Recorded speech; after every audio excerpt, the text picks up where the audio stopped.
Hey guys, how's it going? I've got a new podcast here. This time I'm speaking with Oliver Martin. Oliver is a very interesting guy. He lives in Germany but works out of the Netherlands, and he works with what he calls Psilohuasca, that being a combination of psilocybin mushrooms and ayahuasca.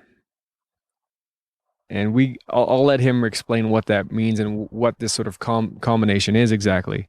But before we start the podcast, I just want to quickly give a big thanks to all those people who've been watching my podcast, listening to them, and who've reached out to me. I've gotten a lot of really nice emails and messages from people, as well as comments on YouTube, and I just want to thank you guys, those of you who have gotten something out of this and who've reached out to me. And I really do appreciate all feedback, whether it's positive or negative. If I can take something from it, I really do appreciate you taking the time to write to me. So please keep doing so. Keep checking it out. Yeah. This this talk in particular, I think you'll enjoy Oliver's energy. He has a very upbeat personality, I would say, I guess, and he's very passionate about these things, as am I. So check it out. This is me with Oliver Martin. The whole thing is called Psilohuasca, which is Mhm. an invention. It's not a real word because it puts together two things: the ayahuasca and the psilo from psilocybin from mushrooms. Right. So the idea is that you take a MAO inhibiting source, plant source, Hmm. which in our case is not the vine, because then you would have to cut down a plant, Right. but we use the seeds. Actually, the harmaline, the active ingredient, is called from these seeds. It's Peganum hamala. It's a Syrian rue. Hmm. And this hamala seeds are pretty strong in alkaloid content. You take 3 grams of them, have a full MAOI effect, and then you take a specific amount of mushrooms, which is usually an average dose you would call an average dose normally. But Right. if you take them together with the MOI, you're in for something really intense. It's up to 5 times stronger than without the peganum seeds. Mm. So you're heading for what the Kalindi guy also is calling a high psilocybin dose. Mm. And that is the trick of it, because many people are playing around with little amounts of mushrooms. Even the heroic dose of Terence McKenna, being 5 grams of Hmm. cubensis mushrooms, Hmm. is rather weak. It's 15 milligrams of active molecules. It's maybe 20. And if you have this, a typical dose of psilohuasca is the average is 80 to 100 milligrams of active ingredients, Hmm. combination of psilocin and psilocybin. Oh, so you're sort of Well, estimating that it gets to that level because of the MAOI? yeah, yeah, you can't say it 100% how much it gets intensified, but it Right. feels, yeah, from testing, it feels like 5 times. So if you take the amount of a typical dose we're giving, which is 20 milligrams, 25, Hmm. and multiply this with 5 times, then you are heading for the 180 to 100 milligrams. Right. And And this so is a really most people strong who listen dose. to, And in that with that high dose, um, sorry, yeah, the internet just yeah, froze a little bit, but I was going to say that most people who listen to my podcast at this point probably already know about ayahuasca, but just in case people don't, I'm just going to explain quickly like what we're talking about when we say MAOI. And what you're doing, mixing things with psilocybin mushrooms. So with ayahuasca, there's 2 ingredients. You have the vine, and that contains this MAOI, this monoamine oxidase inhibitor. So there's an enzyme in the stomach when you ingest DMT. Normally, this enzyme takes the DMT and discards it. It doesn't affect you at all, this psychedelic. But if you take this inhibitor first, it inhibits this enzyme and allows the DMT to go to your brain and affect you in this way. And so what you're doing is, instead of yeah, combining this MAOI with DMT, you're combining it the with DMT plant psilocybin source. Yeah, instead. And yeah, yeah. and And you're if you having have an a look increased at the effect. molecules, yeah, and if you have a look at the molecules, psilocybin is 4 hydrox, psilocin is 4 hydroxyl NN-DMT. Right. Yeah, on the fourth position is a hydroxyl group, Mm-hmm. and that's it. The rest is NN-DMT. So the myth is that this 4-hydroxyl group tells the brain, "Hey, I'm not DMT. You can't let me through." You know. Right. So Right. They're very that's why similar. Like the Rick Strassman. psilocybin looks just like DMT. If you Yeah. look at the Well, actual I molecule. wouldn't I wouldn't say it's similar. I would say it's the same. Rick Right. Strassman believes that psilocin is orally active DMT. Right. So yeah, I mean it feels pretty much the same. The difference is that it takes longer. It's not 4 to 5. It's 7 to 9 hours. Mm-hmm. But the visual stuff and the overall feeling, the energetic level you reach, and all this, Yeah. it's pretty much the same. And I felt the same way Yeah. when I went and did ayahuasca just recently. I had been using mushrooms for a long time, and a lot of people told me, "Oh my God, they're so different. It's going to be totally different," and blah blah blah. But I did it, and it was very much a similar experience.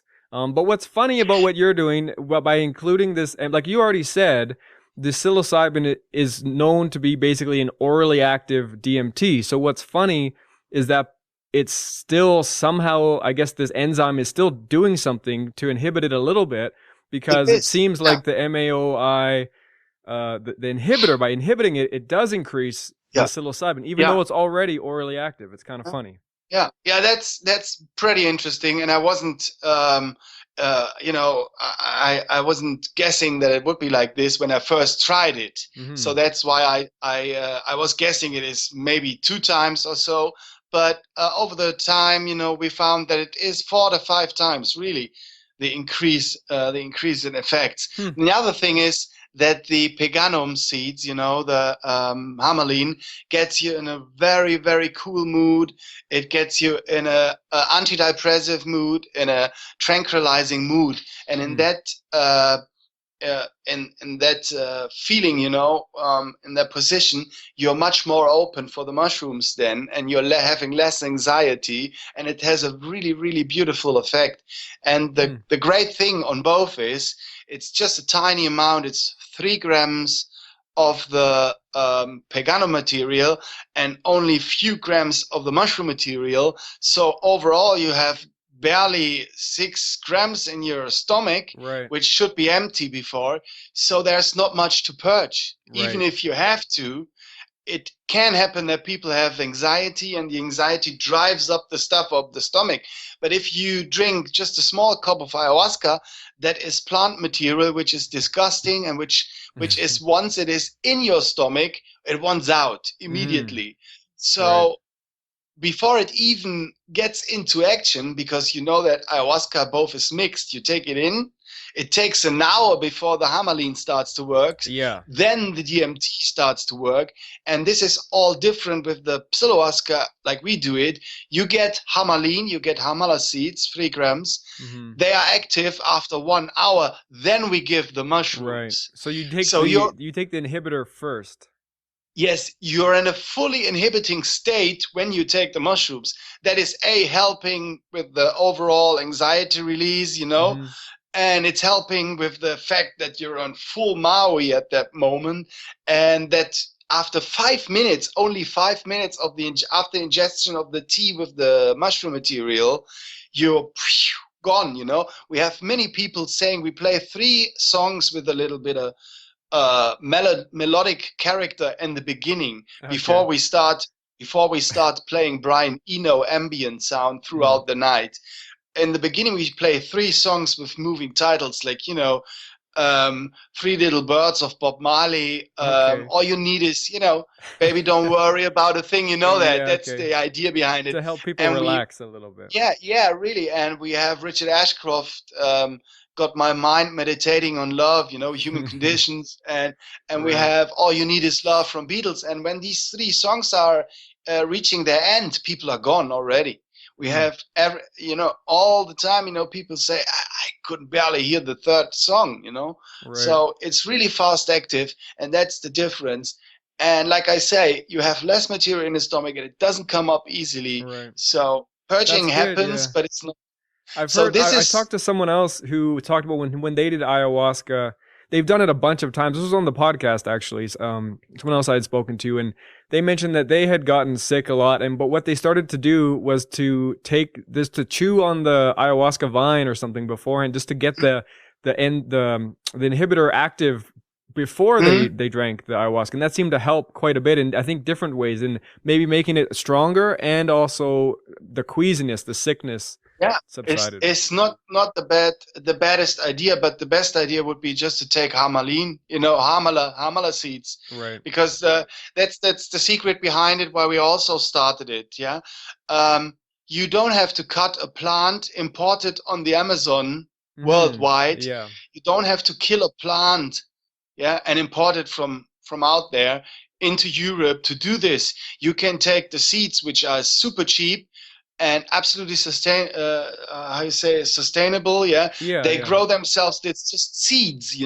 and Mhm. one pot has hundreds of seeds, and it's so easy done to swallow 3 grams of crushed seeds. No preparation, no cooking, no pot Right. involved, no Right. fire, nothing.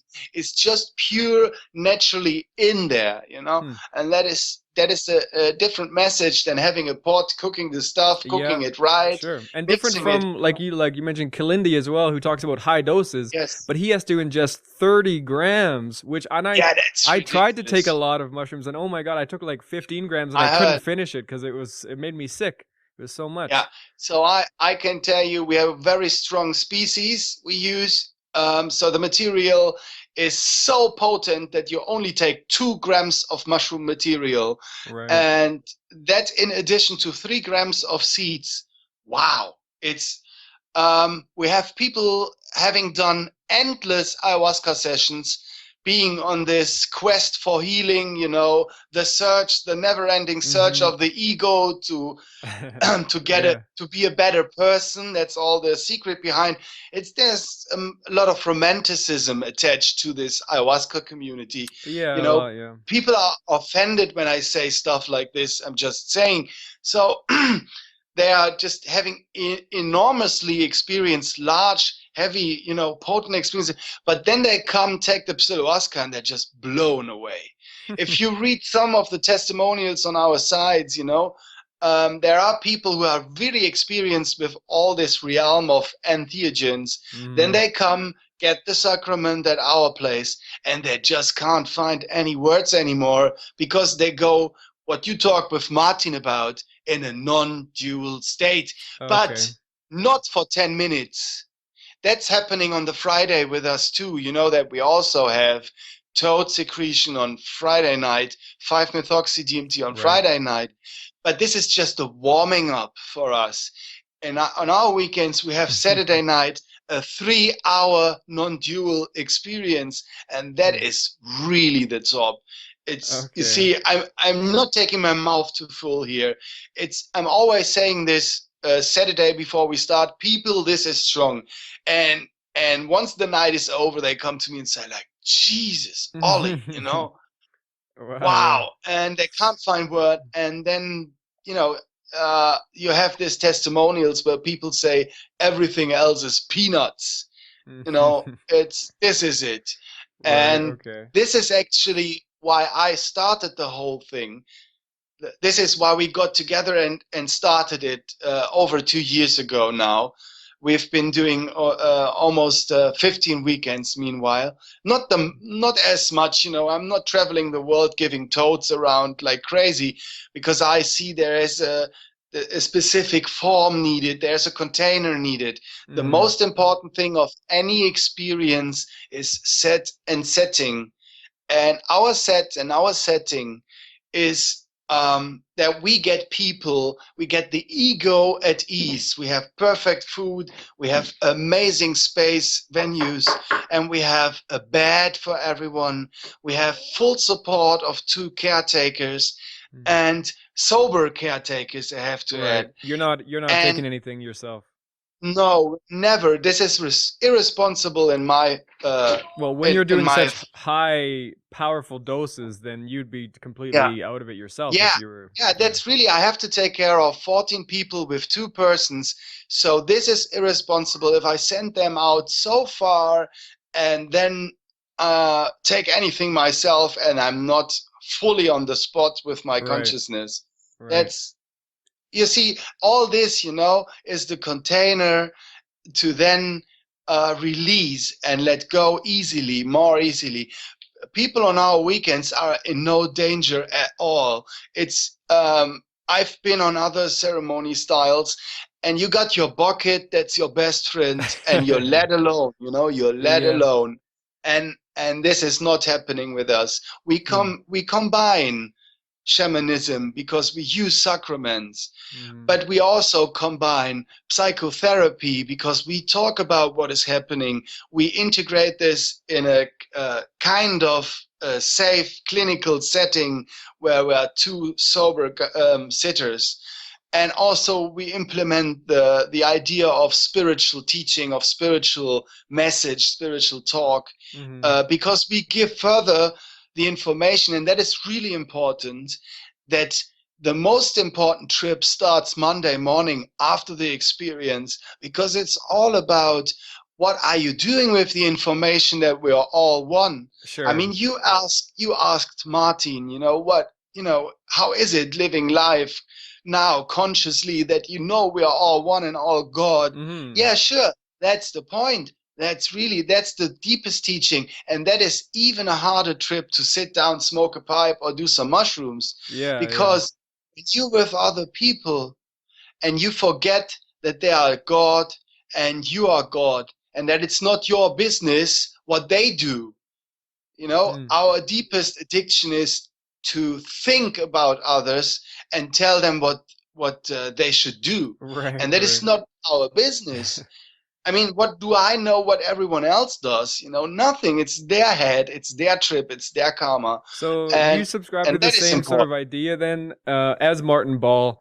This idea that the sort of ultimate teaching of these things is that we are all God, and that we are all God sort of manifested in different beings. Yes. And we have people coming to the weekends, they got already the information. They are Buddhists, they are meditators, they're into all sorts of spiritual teachings. Hmm. But guess what? It's just like Martin said, he's been learning all this for over years. He's been studying this, Mm-hmm. but he couldn't be prepared for the one moment when he actually experienced it. And Right. I personally follow the lead of experience leads into wisdom. And what is knowledge good if you can have wisdom? What is knowledge good for? And we are in a society of thinking, and that means knowledge is God. And I say wisdom is God. That's why elders are so much wiser than we Hmm. young Right. Yeah. younglings. From experience. And Right. and and yes, from experience. And that is what I'm saying. If you have something, if you do something your own, then you can say it is like this. Mm-hmm. It's even only your experience on and your consciousness having it experienced, but in the end you have a picture, a direct picture. If you read something and then get an opinion and defend this opinion, where are you coming from? Just from the So mind. you're not of the. So then you're also with Martin in sort of saying that. By the way, what are you drinking? Is that wine or is that water? This is the good Lauretana water I Okay. also advertise on my weekends. Okay. Okay. um, that's superb stuff. It's the lightest water of Europe, and it's the best water ever. I mean, you're invited to come over and just test the water, test the Yeah. Psilohuasca, test. One day I'll have to. Yeah, But so I wanted yeah. to ask you if you also, so you're not one to then believe in spiritual realms and interaction with spirits and whatnot as well. Is that something that you think is a sort of Uh, illusion? yeah, I wouldn't say it's an illusion that would be implying my meaning onto others. I say everyone believes what they believe in. I'm not. I'm not. I don't believe in entities. I don't believe um, in healing. I don't believe in shamanism You don't believe in as a healing. What do you so what do you mean? no. You mean like Yeah, shamanistic healing? yeah. You see that they call this stuff medicine, Mm-hmm. and that there is a this. That's what I meant with romanticizing it. There's a Hmm. lot of stuff. It's all medicine. Even Martin calls it medicine. Mm-hmm. So my idea behind it is, if I call the stuff I do medicine, what does that mean about me? What is it? What is the energy I'm taking on if I see something as medicine? That I'm sick. I mean, Mm-hmm. no one takes medicine if there's no sickness present. Right, I see. So I'm not sick. I don't say humanity is sick. I see it that we have forgotten who we really are. Hmm. And so these weekends we do are called spiritual awakening weekends. Hmm. So what we are offering there is that people come to us and have a direct one-on-one experience with God within, and that they can see what the theory teach them, but what the theory can't show them. So this is why we are doing this, to offer them a first-hand experience of non-duality. Hmm. And in this sits also the idea that you got to stop your quest, because many people are on this quest to heal themselves. Mm-hmm. You hear it often and often Right. that people go to 50 ayahuasca ceremonies. Yeah. I've met people, in the search for healing. So Right. I learned in life that the deepest addiction, there are two deepest addictions. The one is, to think about others, tell them what they should do and what we think they must do. That's the one addiction we have. And the other deepest addiction is, because we were raised usually by our parents like this, the other addiction is we think, we need to improve. Hmm.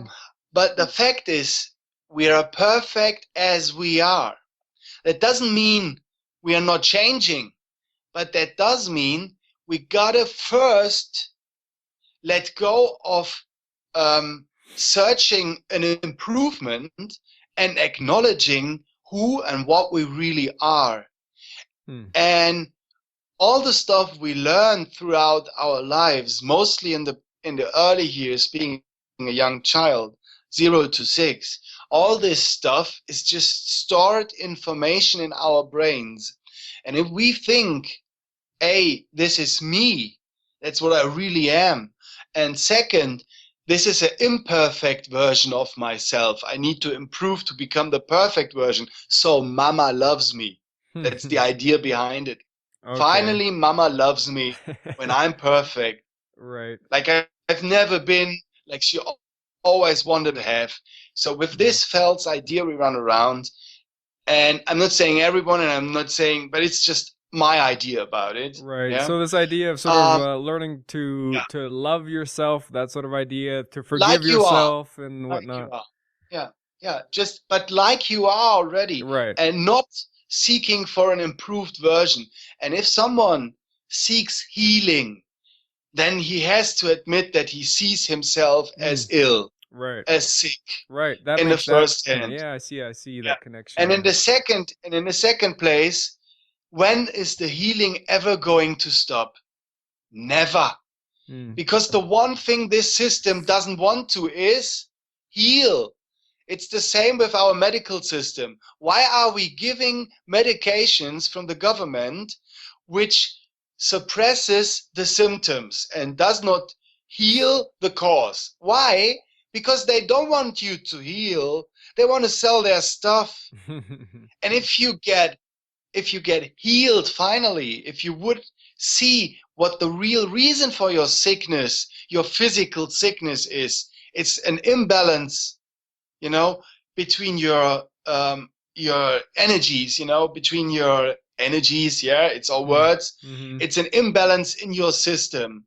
It's the mind tells the cells to do stuff which is crazy. That's what the mind does. Right, So the right. cells start to say, I'm not following this guy in the top anymore. Hmm. So then they grow themselves, and that can lead to small disease or to bigger stuff like cancer.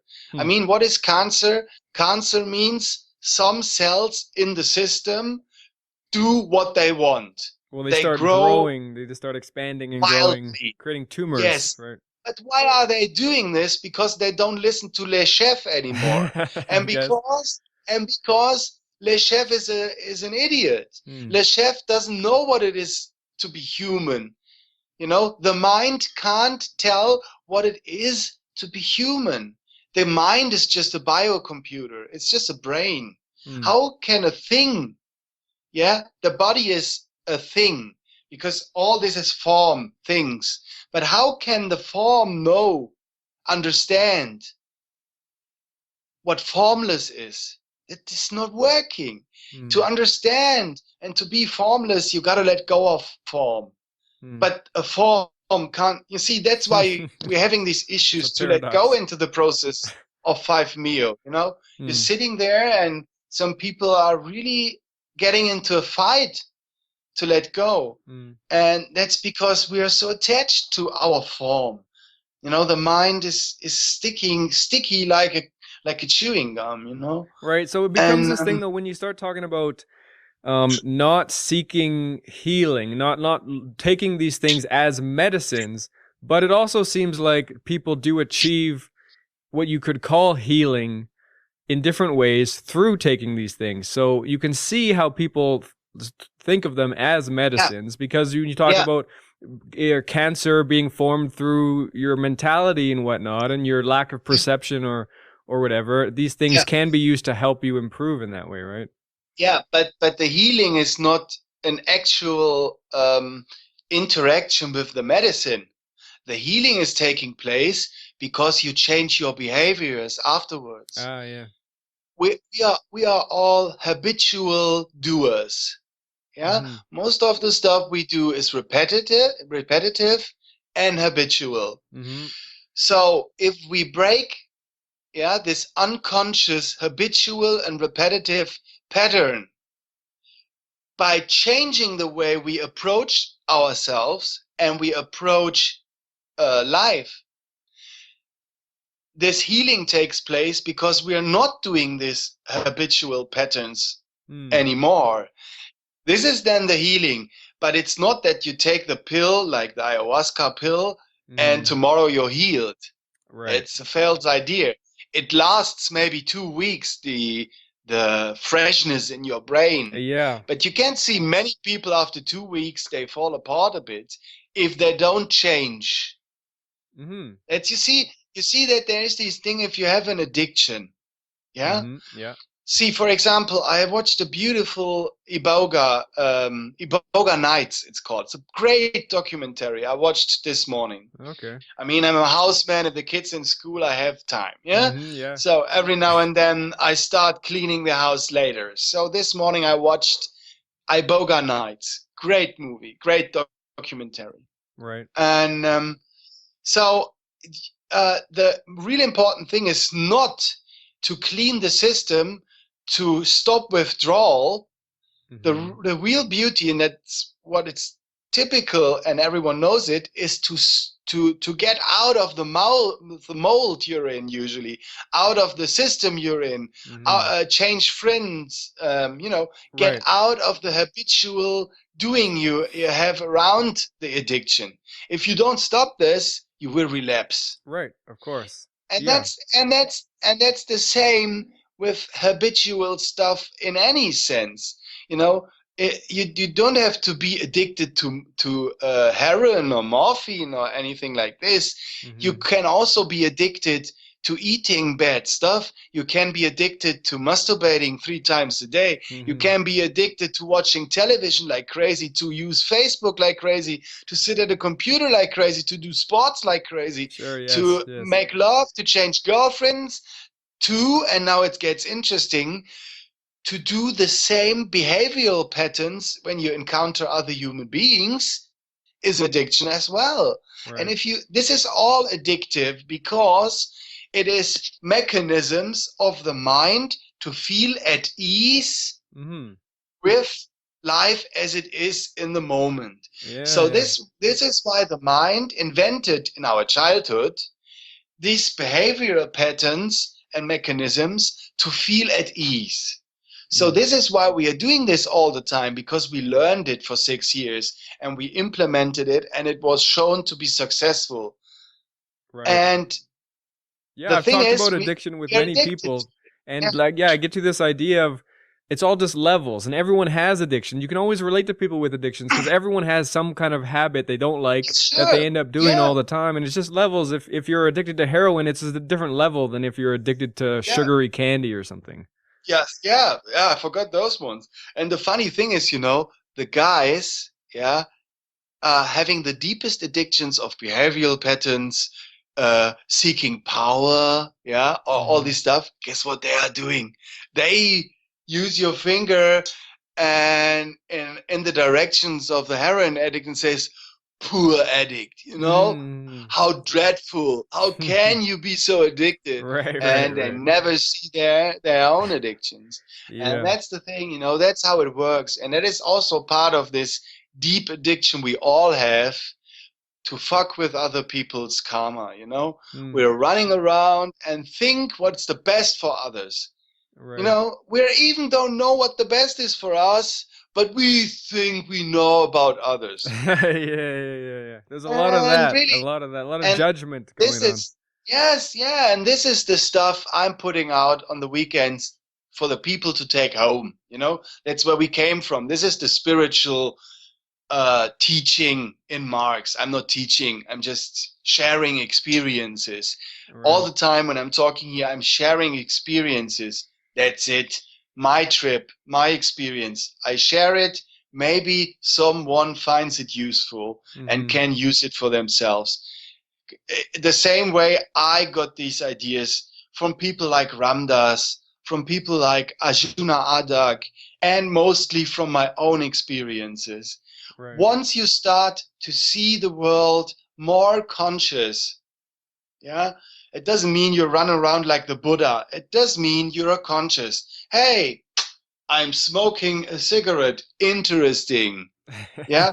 And not like this, and when can I get, and with the Right. mind in the next. Yeah. Right. Right. But just, aha, what does it do to me, and all Mm. this. And if you change this, you will be smoking less already. And Right. that's it. No, Because you implement that freedom of choice instead of the habitual routine yes, that you're caught up in or whatever. exactly. And you also process it moment by moment.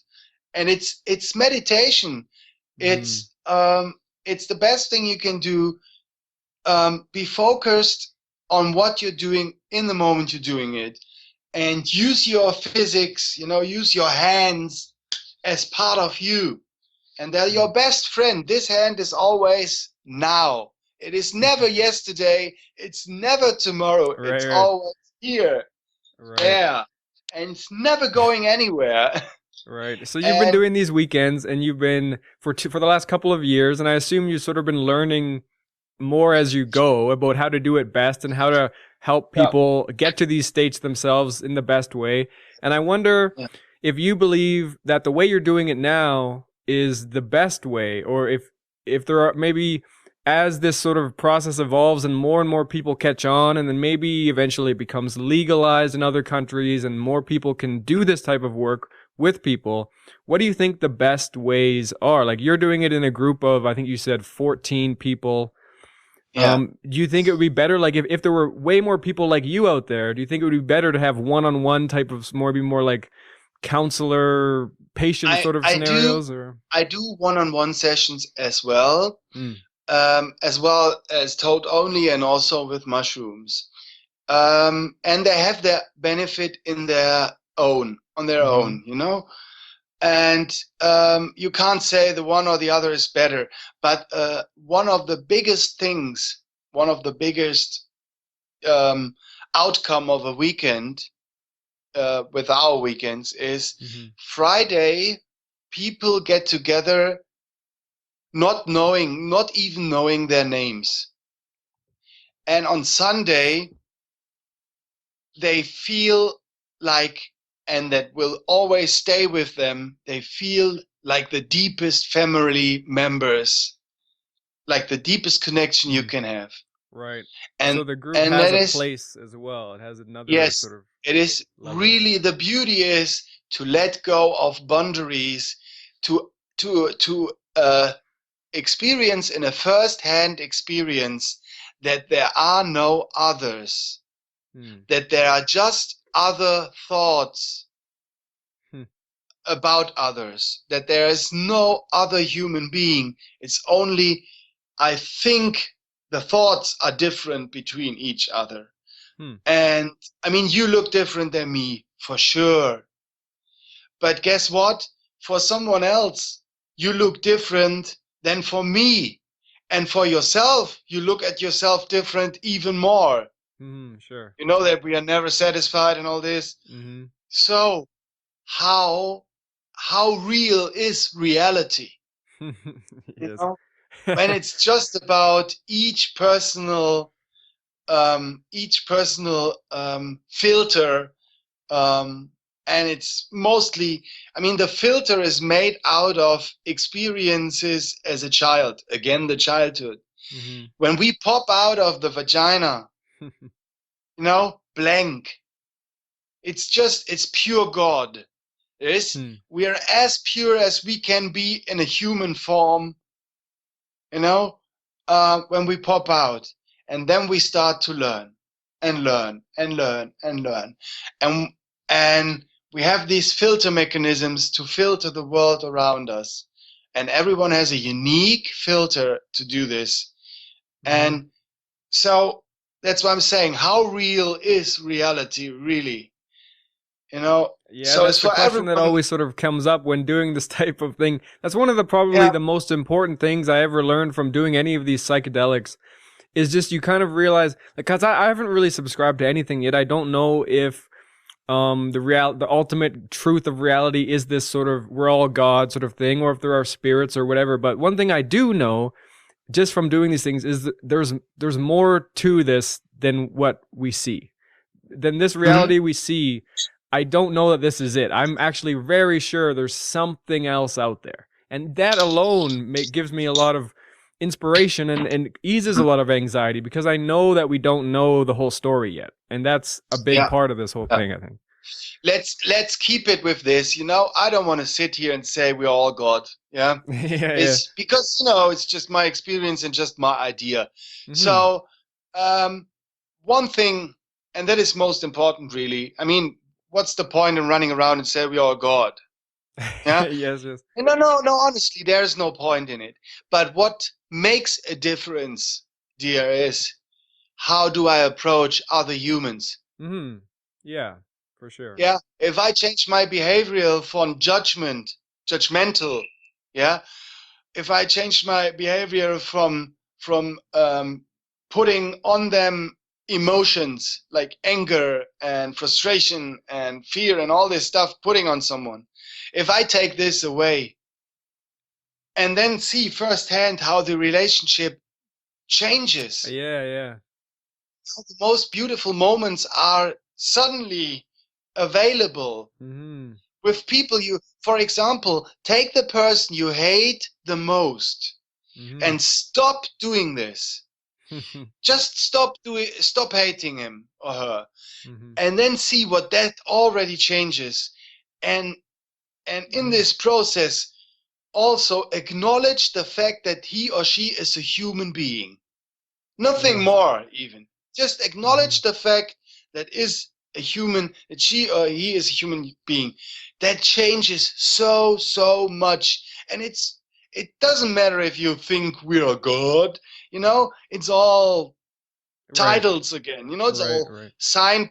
It's these words are used as signposts, as signs, you know, heading in a direction.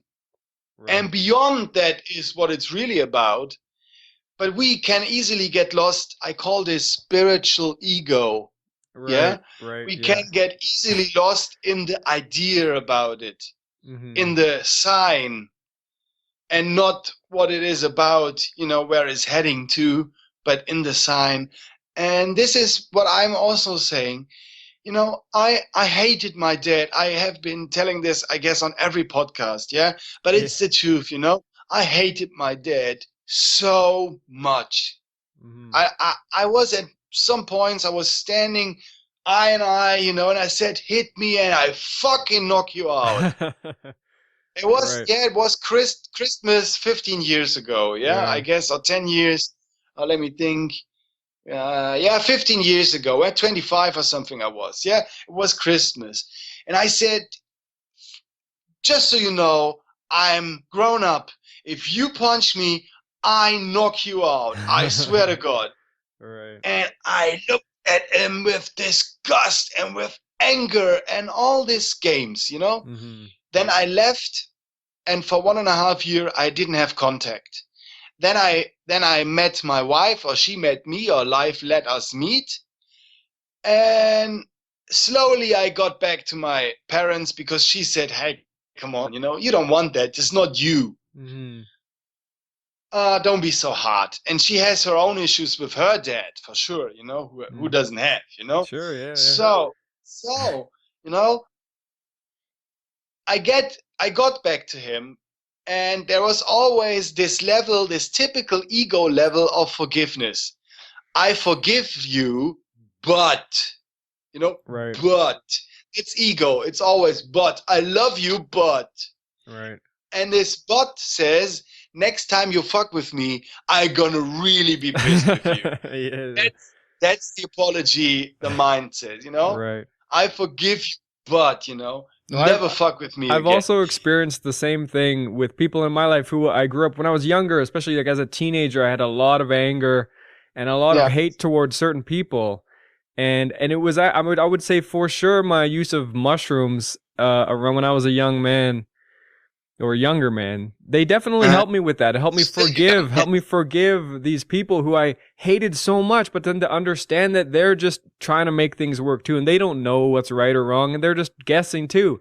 And it really helps to move on. You feel a lot better after when you let go of that anger that you hold on to. It feels so good. You feel so Exactly. light.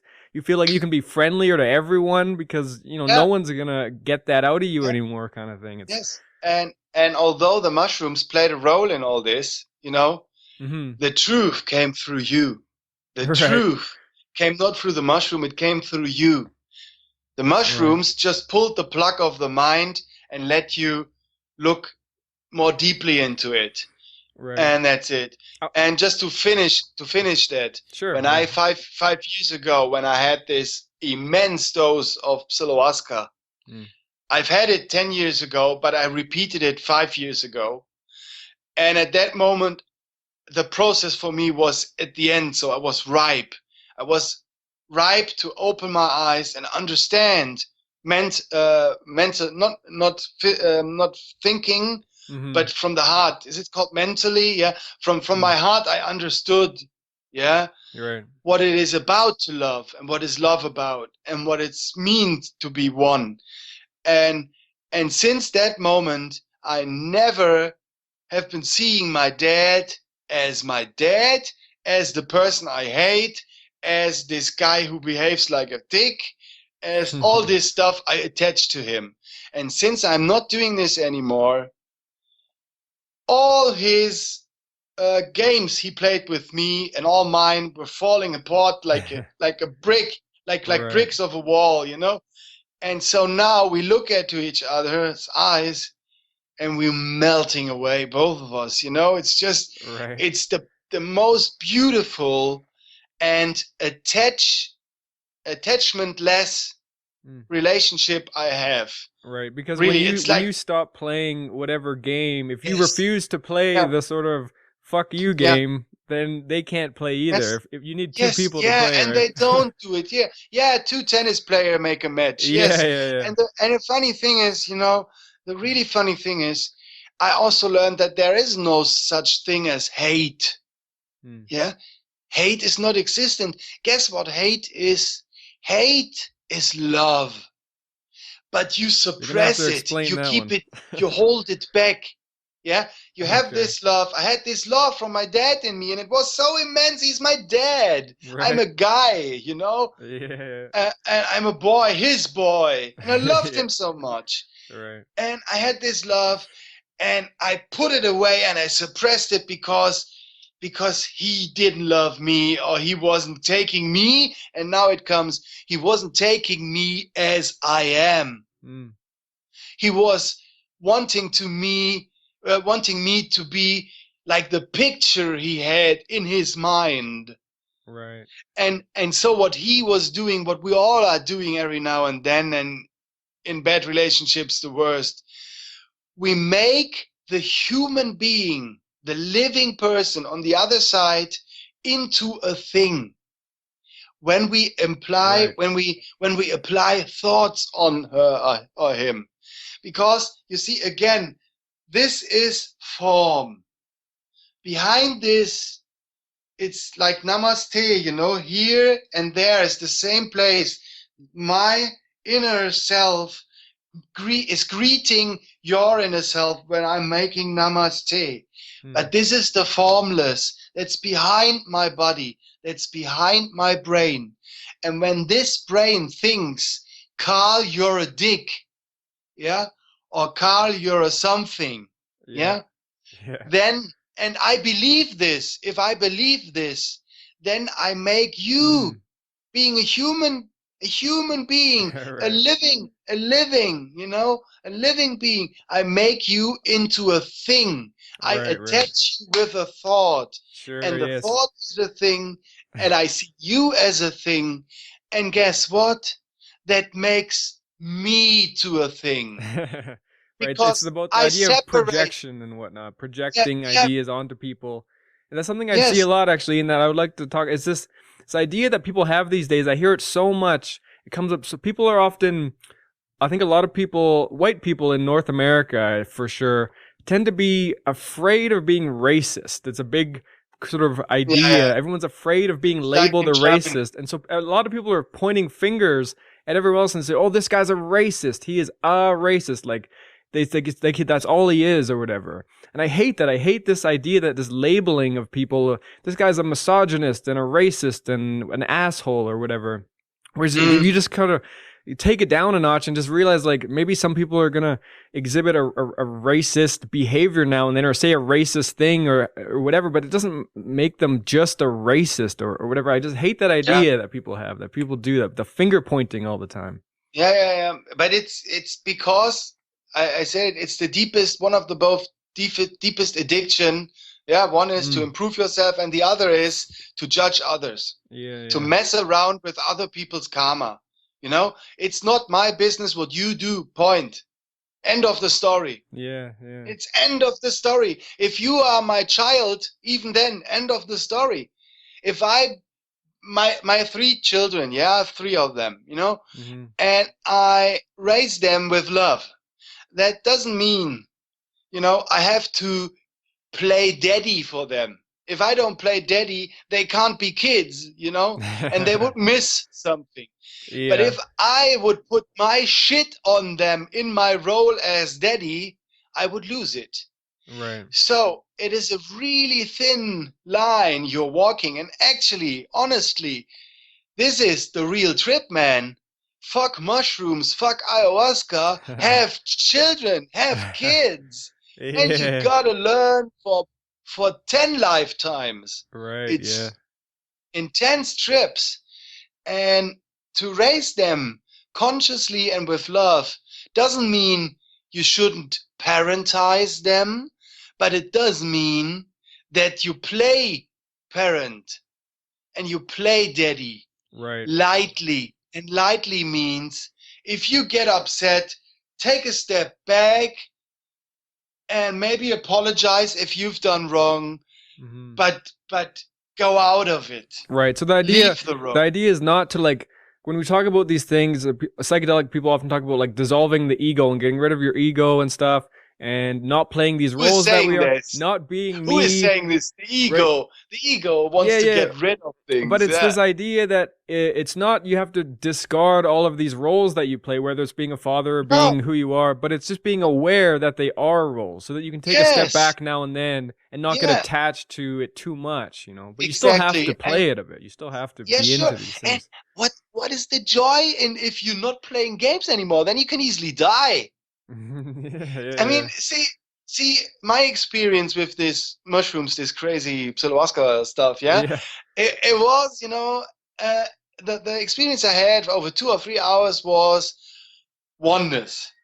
Yeah, out of oneness, matter was built. Yeah. So like I was picturing it as an ocean washing at a shore, and like bringing sand with it, and from the sand, the little bits of sand, the island formed. Right. Yeah. Okay. So this is what is behind. This is all energy here.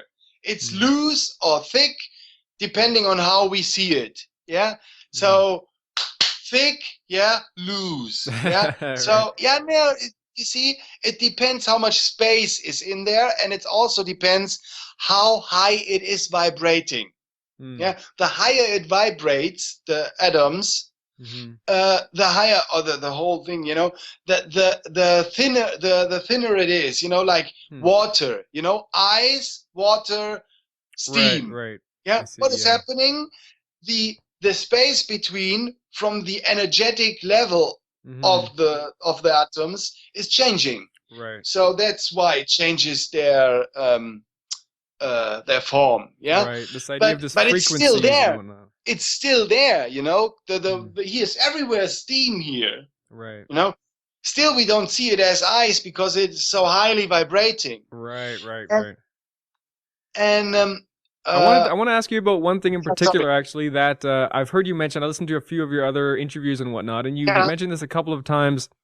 This idea when you take mushrooms or something along these lines, it can increase suffering sort of temporarily or something. And then can you explain that idea a little bit?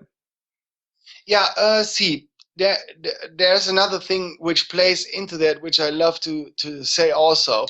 Maybe I start with that. Many people think that it is necessary to purge.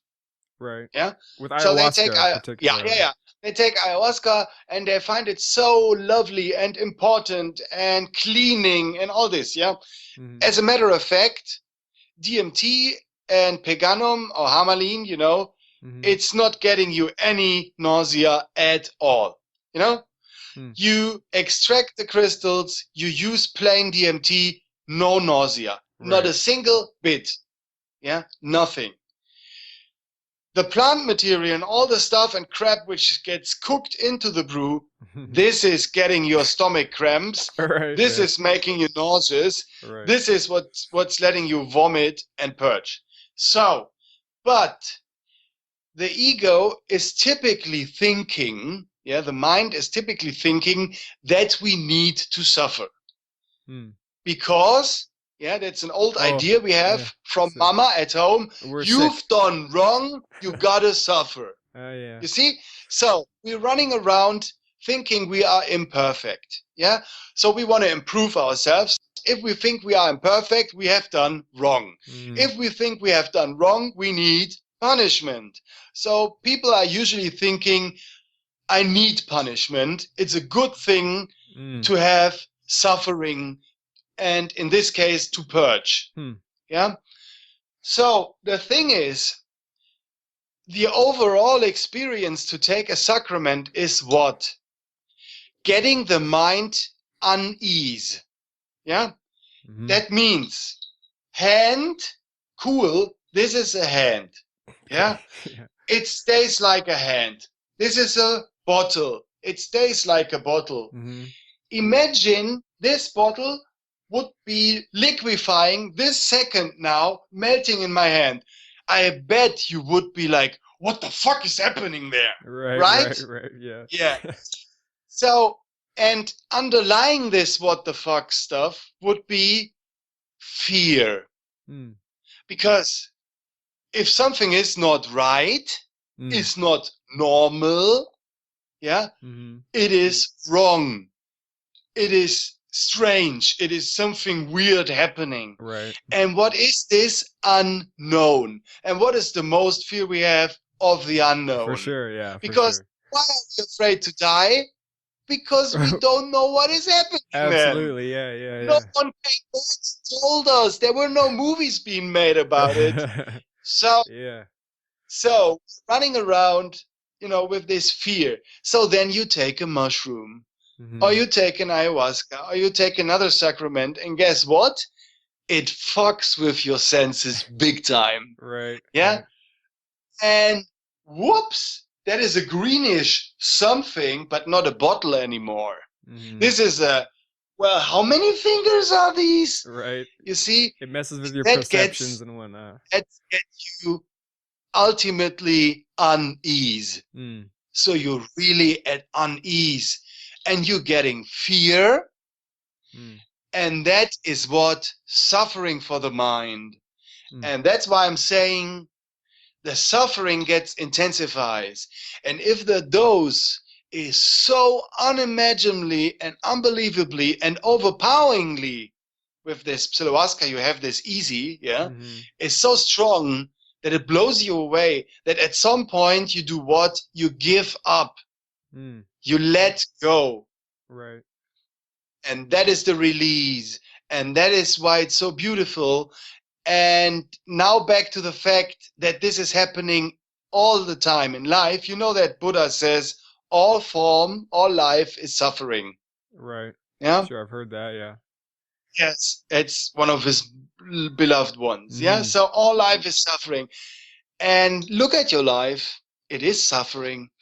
Take an example. You lose someone. Yeah. You get into severe pain. You have grief. You have a lot of suffering, but it gets so intense. You can't take it anymore. This person is never coming back. It was your child.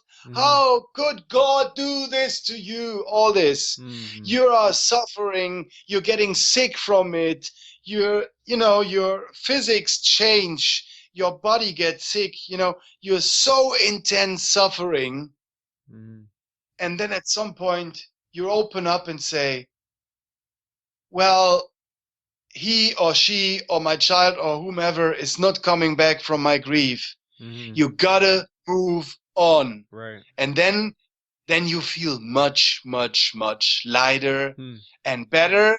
And everyone will see in you something shifted and something changed deeply. And you're a different person afterwards. And that suffering you can have in 6 or 7 hours with a handful of mushrooms. With a MAOI, I have to say, on the button, on the push of a button. So you're saying that sort of in a way by taking these, if you call them sacraments or whatever, these drugs, that they will increase an amount of suffering temporarily, which will then help you in the long run in some way? Like it'll help you let go more eventually? It helps you let go of the suffering you have for death. Definitely. I call it the little death. Yeah. Right. It's like it's a near-death experience, is experiencing death, ego death, I mean, it's all about ego death because your truth, the real you lives forever. So I'm sorry, you just right. you only will be witnessing Carl dying once the day comes. Right. Yeah, I'm sorry. So, for everyone, it's, you live forever. That's the funny thing is, if you've seen this and somehow it sinks in me, I can't see it different anymore. Yeah. So I was suicidal all my life. I mean, little Ollie was suicidal. Yeah. So the funny thing is, with this wisdom in me, that I would come back to this life and get the same shit again next incarnation if I don't solve it this incarnation. It takes a bit, the edges of the idea I want to kill myself because I definitely don't want to grow up again, have the same process again, and maybe in the next incarnation don't become aware of all of this and stay asleep all the incarnation and wait for then another one and another. So I'm fucking myself through this life if I'm having suicidal thoughts, and I still have them. I have to say that. If someone thinks, hey, this guy knows, I know shit, I just experience life more consciously and I change little by little. You are not getting rid of any stuff in a few hours of sacrament use. Absolutely. Never. Yeah. If anyone tells you this, it's crap. Yeah, I think You that is a really important point to make, is that can't, it's not a in my magic sense, cure. It doesn't just fix no, everything for you no, at all. never It's not ever. that at all. None of this stuff. You can't reprogram yourself. That's all crap. Mm-hmm. All you can do is shift your awareness level to more awareness, to a higher awareness. Right. And that's it. And this is helping you in daily life to not be so lost in the old games being played. Right. If you see your stuff, Carl, it's repetitive. It's like an old record player playing the same bumpy record all the time. For sure. I mean, I don't know your buttons. Mine are drugs. Yeah? Mine are drugs. But my drug use is still present, but it changed so much the past 5 years since I'm more aware for it. And I've been going around 35 before that. I'm 40 now. So it's like Timmy Leary said, you know, I learned more about psychotherapy and all this, you know, in the 5 hours I ingested the mushrooms than I learned in 12 years of studying it before. And that sums it up. All what changes is the awareness level, and you're just experiencing things more, and you're less thinking about things afterwards. Right. Yeah, you know, I've experienced that myself for sure. Is this to have these habitual things that I don't like that have been with me for a long, long time. It seems like I've had the same bad habits forever. And that's something that I definitely have noticed a positive change after using things like mushrooms and using them in that regard and hoping to help myself in ways or whatever. And they seem to do that naturally anyway. But it's definitely helped me. It hasn't removed my bad behaviors. I still spiral all the time, and I get lost and I get depressed and I get these things. But I'm able, it seems like sooner, I pull out quicker and quicker. I'm able to spiral back up faster and not get lost in that sea of like depression. And also you have to admit, sometimes it makes more fun. All right, yeah. The good times aren't as good if you don't have the bad times.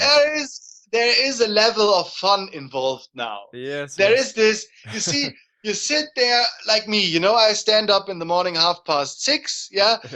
Children have to be fixed, prepared for school, all 3 of them. And I stand up, you know, the thing rings, you know, I stand up. First thought is, I want to kill myself. So great, you know. So you know, I used to go crazy for that thought, and now I just see that thought and say, "Come on, Ollie. Honestly, we got a work to do. Please, later." And it comes back at 8. It comes back at 8. You bet. So I smoke a cigarette then, and then it's gone for half an hour. And then it comes back. And then I have to drink a coffee. And then I start slowly doing my work. And from doing stuff, I let go of thinking about stuff. Yeah. To be in a doer, you let energy flow through you, you know, through you into the vacuum cleaner. So like, woo. And that is getting you moving, you know, brings energy, and that is really helping. I think, so that's something sitting there and thinking. I like that idea, yes, of doing something. That's something I think I've learned in the last few years. That's what I've learned most of all, is to do work, is to do you got to find the right work to do. But once you find it, you have to do work. And then I feel like that's where a lot of my own depression and whatnot has come from, is from procrastination of avoiding the work that needs to be done, and just this kind of idea, and getting stuck being isolated and being alone and not getting out there and doing things. And that's where a lot of my own happiness lately has come from, is from getting some more stuff done. See that what really is important in that sense, you know, it's really, you gotta have fun with it. I mean, even if you have depression, you gotta have fun with it. Yes. It's you see, what I saw in that night is the fact that we really are all one, and that this energy built form, Yeah, that the form, the creation, the universe comes from the one energy, the word, the meaning, behind the word energy, that I mean, yeah.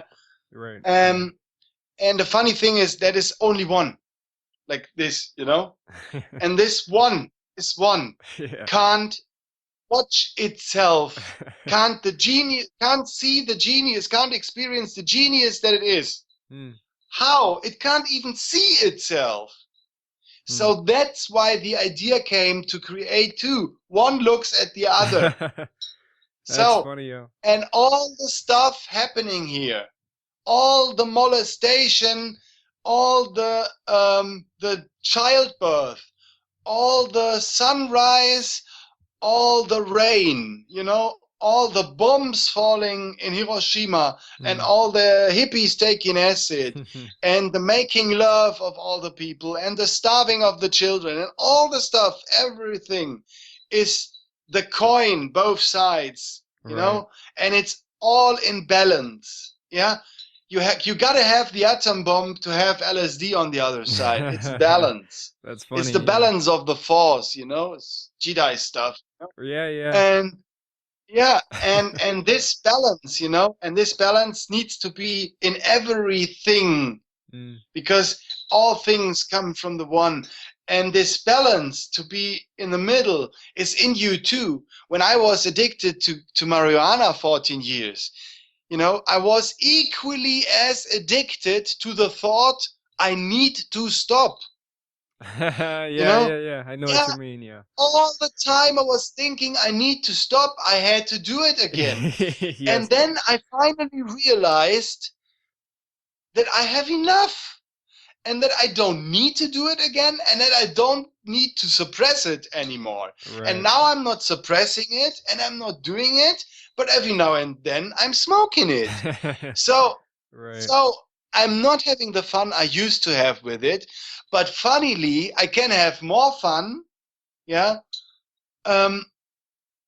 I had in the last years, It's more like in the beginning, but it's not really my drug, because it leaves me kind of a bit numb in the morning. Yeah, I agree. So I felt that same thing. Yeah. That's if I was addicted to any substance in my life, it's the only one is probably marijuana. I've never been addicted to anything else, but marijuana, I've gone through phases where I just abuse it and just use it way too much, way too often, smoke too much of it.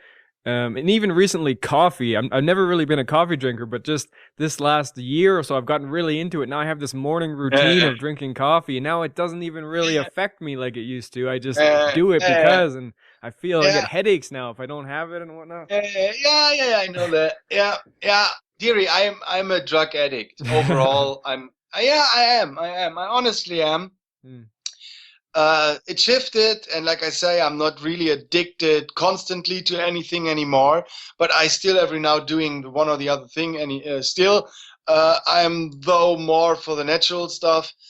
But you see, the thing is that the mechanism changed. I'm not against it, and I'm not for it. Yeah. I'm just in the middle, so you don't have to hate yourself sort of for even doing it. You can just forgive yourself for indulging over like 4 days in a row, and you go, all right, I've had enough. I don't hate myself, but I'll just stop for a while. Yes.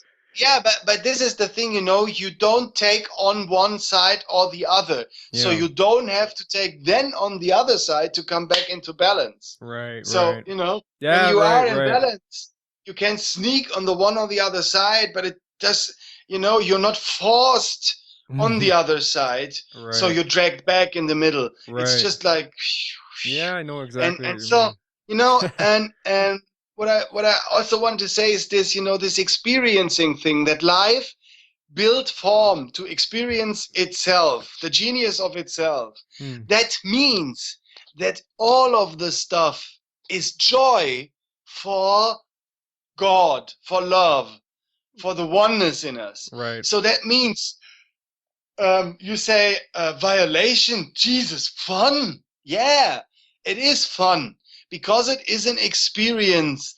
And then again, on the other hand, you have a baby born, or making love. it's all part. It's an experience, Mm-hmm. and that is what it's all about. What is also involved in this awareness, bringing awareness to doing. That you are more taking the position of the spectator. Yeah. Mm-hmm. And the one true thing, yeah, you can always rely on is love. God, yeah, never judges. Mm.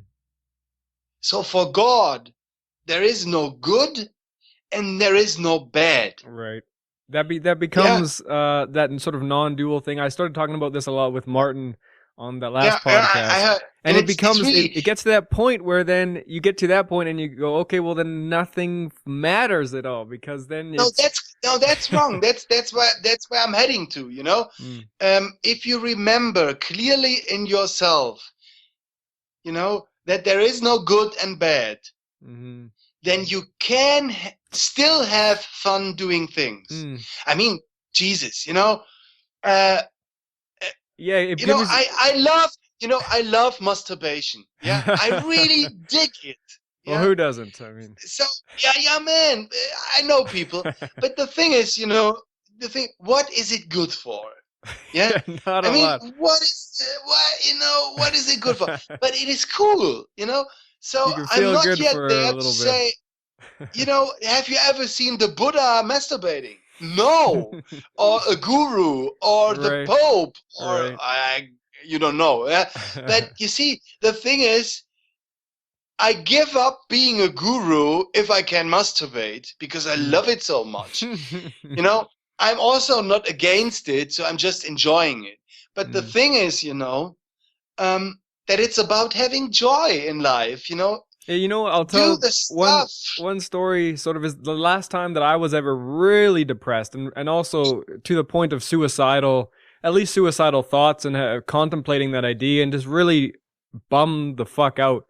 I got to a certain point where I stopped caring about things, and I got to a point where I thought, well, if I'm going to kill myself, why not have some fun and go after some fucking dreams of mine first? Like, why not die trying, kind of thing? If I'm gonna Yeah, kill myself yeah, anyway, why not? I might as yeah, well just have some fun with yeah. life. It's the thing. And Yes. that was something that sort And of led me to doing this podcast, even because it was sort of a weird thing to do. And I was like, this is going to be kind of embarrassing. I'm going to go talk about doing mushrooms publicly and all this shit. And I'm going to put myself out there quite a bit. And I had to get to a point where I said, fuck it first, to go, all right, let's do it then. Fuck it. Why not? I'm going to kill myself one day, or I'm going to die one day at least. Let's just fucking go for it. And so, um, yeah. there was so much drug talk. I gotta use some. What's that? Cigarette? No, this is Bavarian snuff. Snuff? Oh, yes. You Yeah, use snuff? snuff tobacco. Oh shit! My thing is going down. I gotta. Oh shit! Is your battery low? Yeah, scheiße. It's all because Oh wait! I gotta dig it. I dig it. You I got got the. it. No. Oh no! Did I lose you? Oh, I'm sorry. It didn't warn me, so I'm Yeah, it's whatever. no problem. Your battery just ran out, eh? You just had to plug it in. But so I already it's now in. Yeah, yeah. I plugged it in, but it was already shutting down. These things. So I Yeah. already took my snuff. Yeah. Okay. All right, no problem. But you know what? It's with I wanted to it's ask with you. mental. I'm Since sorry. we had this break, we might as well just continue and sort of veer off a little bit anyway. But I Yeah. wanted to ask you about because you're doing this in the Netherlands, and it's legal in the Netherlands, especially like people hear of Amsterdam. People have known about how Amsterdam has had these things legal for a long time. And I know that's sort of changed recently to some effect. But for many years, people have been able to go there and use mushrooms and whatnot. And so what I wonder about is if these things are so powerful and they have the power to really help people understand in this way and then create healing sort of effects in people. Hmm? Why hasn't this really just taken? Why don't I hear more about this? If it's being used in Amsterdam and whatnot for so long, Yeah. why hasn't it taken off? Yeah. So overall, yeah, Mm-hmm. it wasn't planned. Yeah, they forgot to include the truffles, the sclerotia, it's scientifically they're called sclerotia. Yeah, Mm-hmm. it's not typical truffles because this mushroom species growing sclerotia, they also grow fruit bodies on the ground. Yeah, it's just under the ground they build up these truffle structures. It's hardened mycelium and it is active. Mm-hmm. Yeah, it's low, but it's active. It contains psilocin and mostly psilocybin. Mm-hmm. Yeah, so they forgot to include that. They also forgot. They are not including spores and living cultures. What is forbidden now is fresh and dried fruit bodies. So they just Okay. Right. forgot Right. forgot the truffles. It wasn't their intent to allow it. So Right. that's fact. That's a Okay. fact. And So that's not recently. You're talking about in the last long time that's been the case. no, it's the past 3 years. Oh, right. That's the So change. Okay. Okay. people making money with this, yeah. In the Mm-hmm. smart shops, they have these smart shops where you can all buy this legal drugs, yeah. Okay. So Yeah. this truffles is a high income for the people growing previously mushrooms. So Mm. they are selling truffles now to make money and Right. also to fulfill the need on the market for some mushrooms. Mm-hmm. But the fact is, and that's really a pity, and that's also why we're doing this weekends, people using mushrooms only recreationally, yeah, Mm-hmm. in small amounts. Mm. Yeah. So this heroic dose, I would call heroic dose, is 80 to 100 milligrams, yeah, of active ingredients. Okay. This is way beyond what they sell. They sell 10 milligrams or so per dose.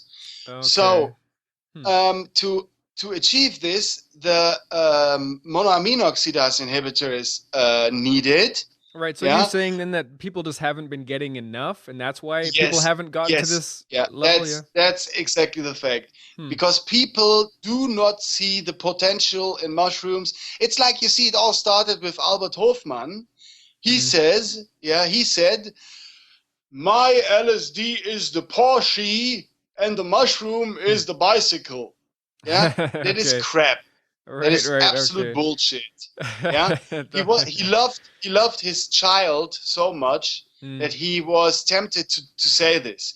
He wasn't also not a friend of mushrooms, and Mm-hmm. he also didn't love to take high dosages because he couldn't really take high dosages. He really wanted to have his ego present to experience all the stuff. Hmm. Different story. What I was saying is that the dose makes the potency.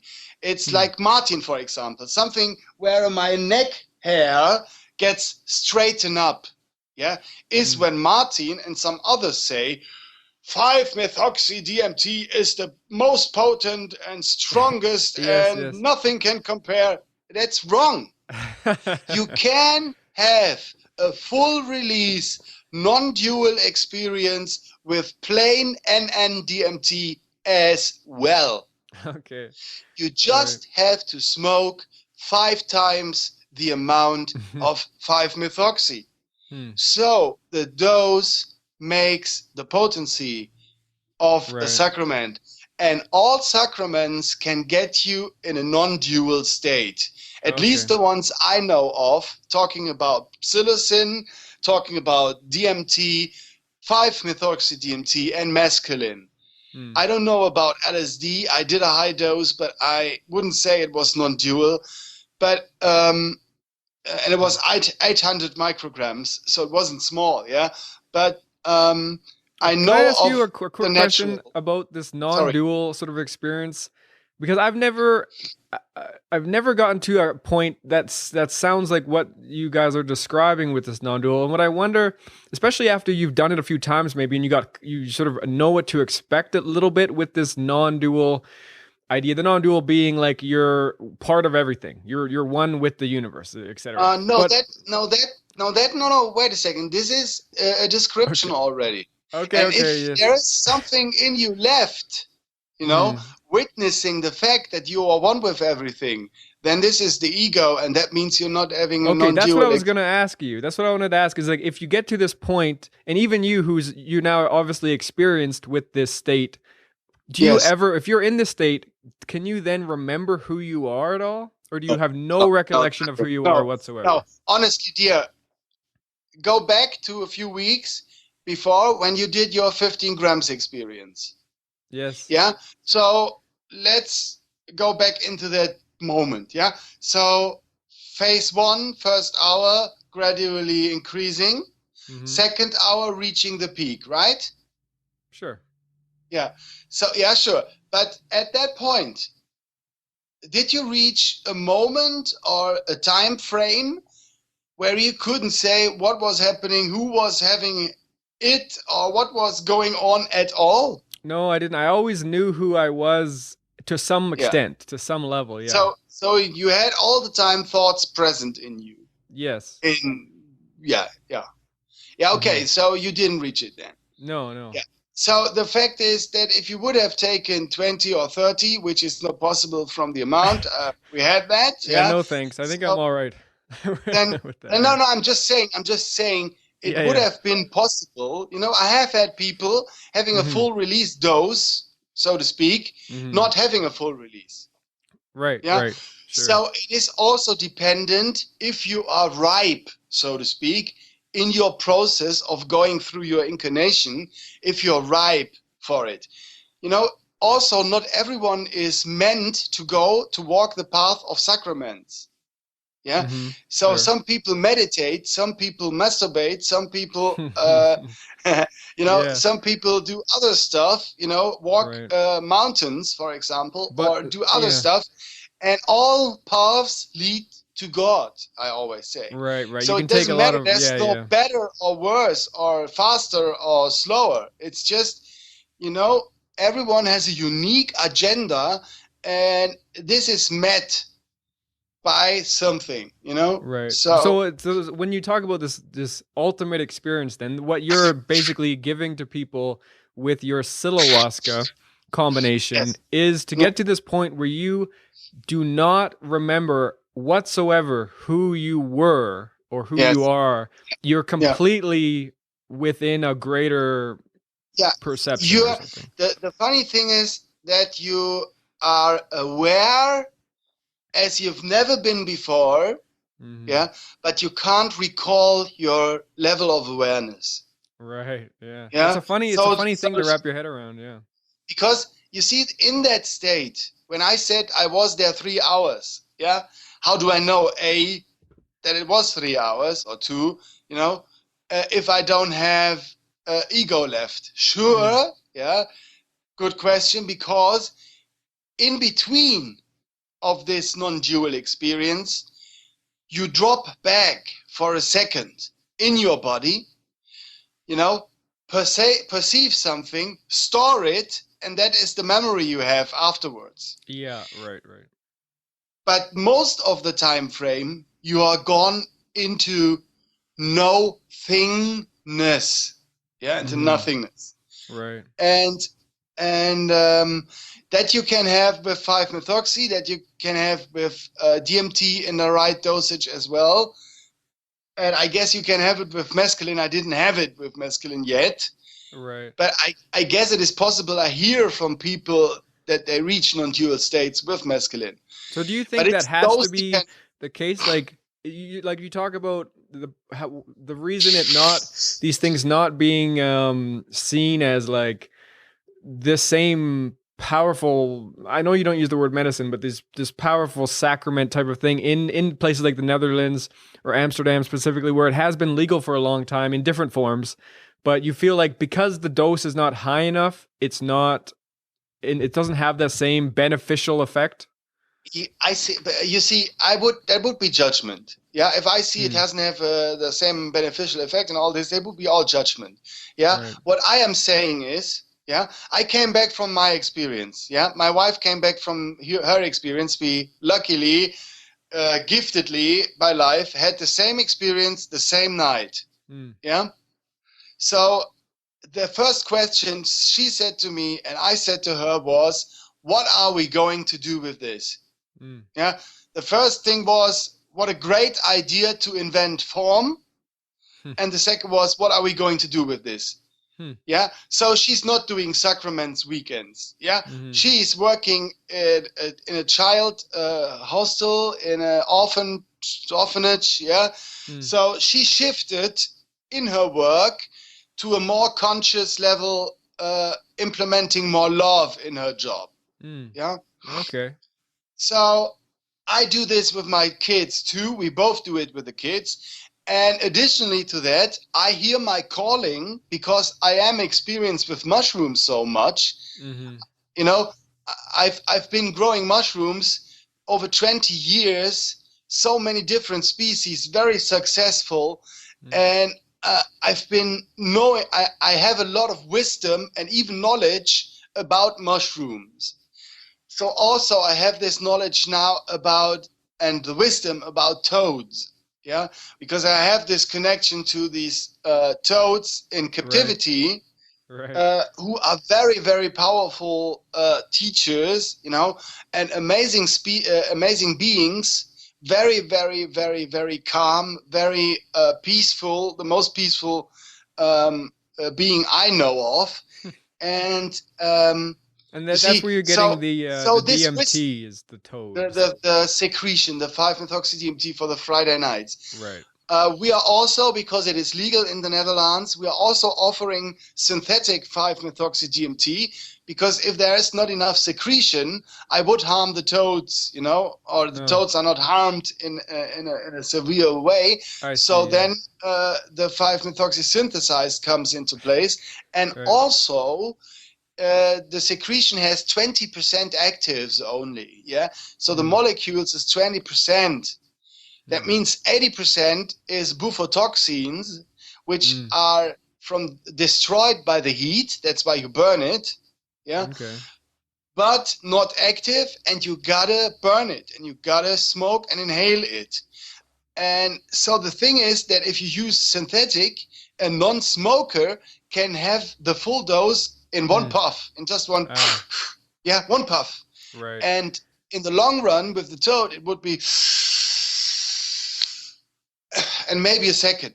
Yeah. Right. So it's much easier to get the full dose. So that's what you seem to be trying to do with your methods, is trying to hone in on the most powerful, potent way to do it. So you have to take less overall with all of these things.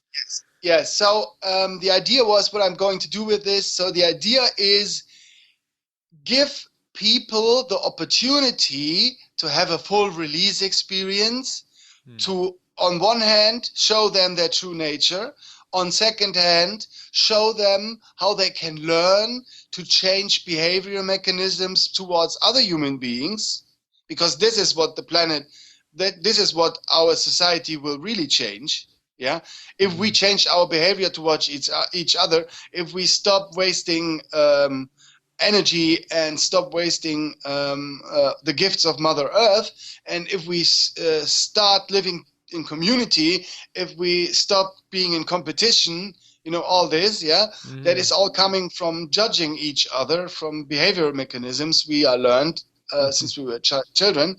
And another thing would be that people have the chance to end their seeker journey, because the one thing, in the way of finding is seeking. If you seek, you're never finding, because you attach to seeking, or people are, or in my experience it has been. So I love the idea to give people the chance to take so much of a sacrament that in the end they can say, I saw it all. So what's the sense in doing it anymore? Ultimately, you come to a weekend of ours, have the highest, most intense, most potent experience of your life, and then finally can set aside your seeking for the more powerful experience. Because it is help people end that journey, that sort of forever seeking. yeah, forever seeking the most intense experience, at least. Because I mean, the ego is typical behavioral mechanism of the ego is to go for more. Sure. Yeah. Yeah, we all are wanting to have more of something. So Right. it's not different with ayahuasca, yeah, or with sacraments at all per se. So you go for more and more and more and more, having this idea that one day you have enough. Yeah. Right. But it never So comes. so yeah, I do the shortcut and give people firsthand such a strong dose that they can have the overwhelmingly potent, never have been in their lifetime experience on one weekend. Yeah, that sounds pretty good. The Sounds one, pretty yeah, scary, but it is, and you won't believe it. I have always people signing up, you know, giving a donation as a deposit to secure their place, but then cancel, you know, taking the fact that they're not getting back their deposit, but they still cancel because they get afraid of the idea, oh you yeah. know, to finally, you know, let go of the seeker. And because many of them don't have a reason for canceling. They just say, I'm sorry, have a good time with the rest of the group. I'm out, you know. Right. And So maybe you can tell people, because by now I'm sure at least some people listening are going to be interested in finding out more about your yes, weekends and how to get in touch and everything. So how can people best go about finding out about your work? yeah, the best thing would be just head for the homepage. It's www.psilohuasca.com. I pronounce that. I hate it, but I do it. Right, right, right. psilohuasca.com. Okay. And there you find it all, the whole information. There you can also write me an email so I get back to you as fast as I can, which happens to be fast because I am a houseman in my daily life. Right. And so I have a lighter schedule of work to do. Doesn't mean I'm not doing anything. The opposite is the case.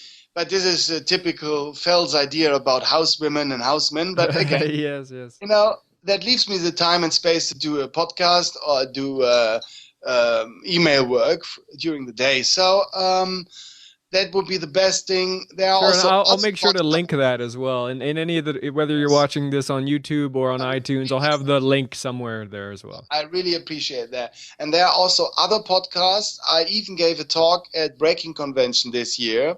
Oh yeah. Just Was that short in one. in London? In London in July, yes. They're not having it uploaded yet, but it will come. They promised. Oh, cool. I'm just the D VIP, you know, D grade VIP. So it takes some time with people like me. But it will come up, and I had people coming afterwards to me and say, I need to hug you. You opened something in me because it happens, you know, that I address stuff. Or no, let's put it different. There is something coming out of me, you know, which addresses itself in others.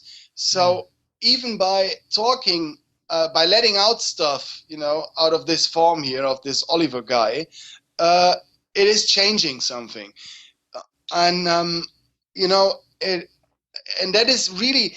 That is the most beneficial thing, that I'm not talking about, you know, myths here, or I'm not talking about the fact that I'm superior than others, or that I know more, that I'm the guru, I'm the shaman or anything. I'm just a crappy 40-year-old guy, you know, who happens to have the dick to try the intense dosages you can imagine, and stumbling upon this powerful combination of mushrooms with MAOI, and that's it, you know. And due to my wisdom with these sacraments, I have the chance to share this and give it further. And again, the most important thing is the setting. I mean, I can't talk about the mindset. I tell people, do not use drugs, don't come on antidepressants on the weekend, don't bring even weed or anything, be clean, you know. And I make sure, so I can't say about their mindset, yeah. But I can make sure 110% about the setting. So we have a bed with all comfort, nice bed, nice bathrooms with amazing comfort, old frame houses, old castells, with ancient furniture, 200, 300, 400 years old, fully renewed, amazing houses, really very expensive, but worth the money. And we have delicious food, and you're allowed to eat food on our weekends. There's no diet involved. There's Right. no tippy, no ground sleeping, no dry bread and not having Right. sex. It's all about Right. enjoying to be human. And that is, in my experience, what gets the ego, the mind, at ease, what gets it fearless, and what Mm. gets it secure.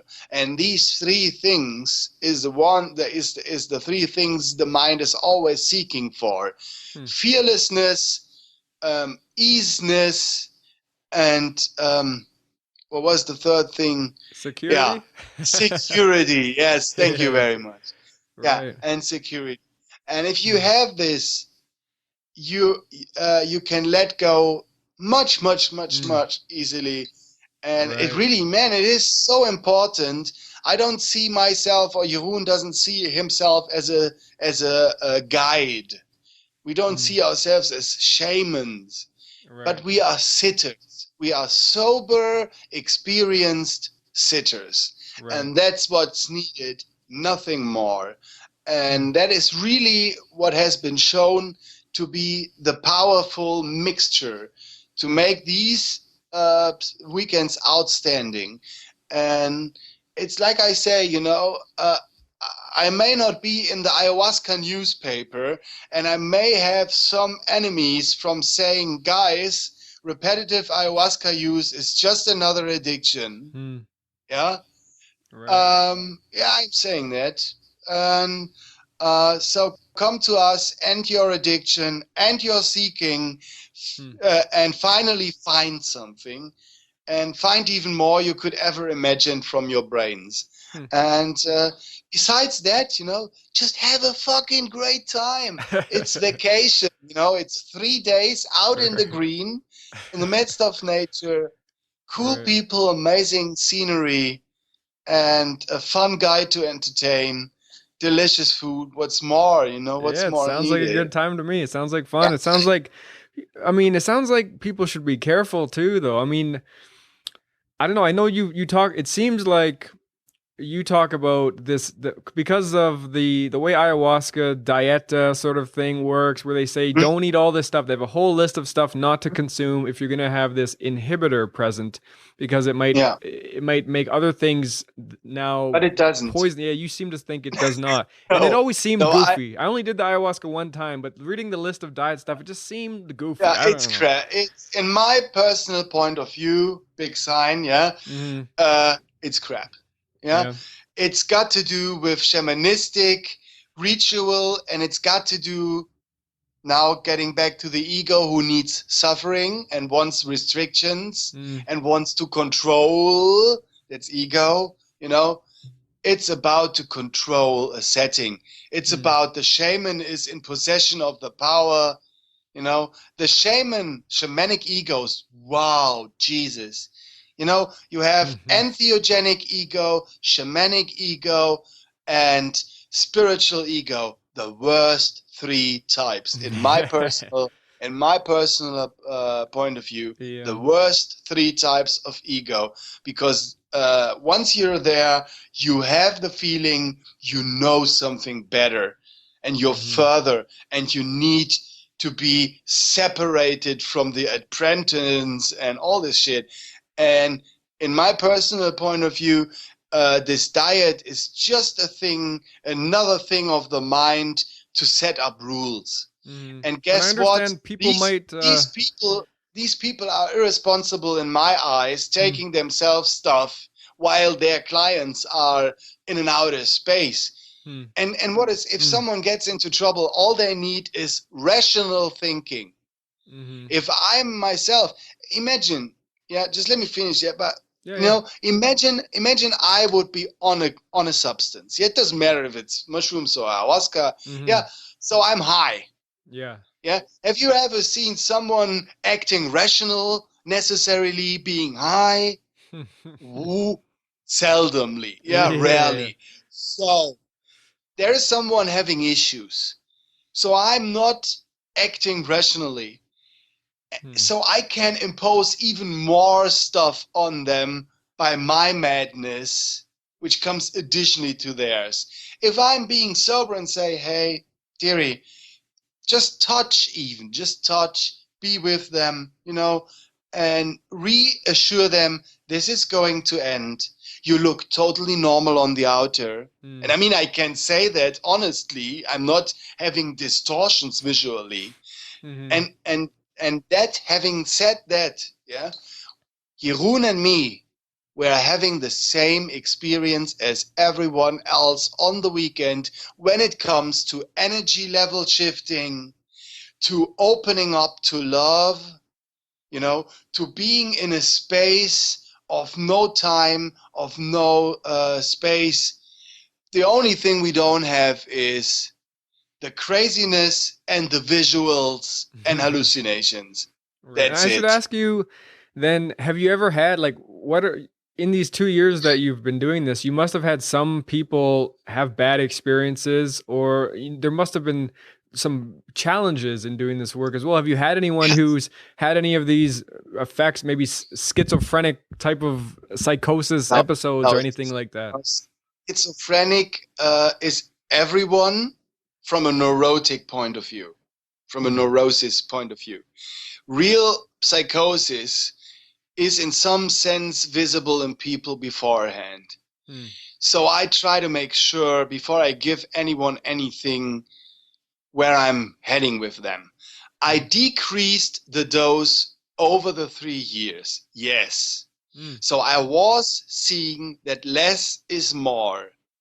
I Hmm. still have the full dose the dose which was enough in my case.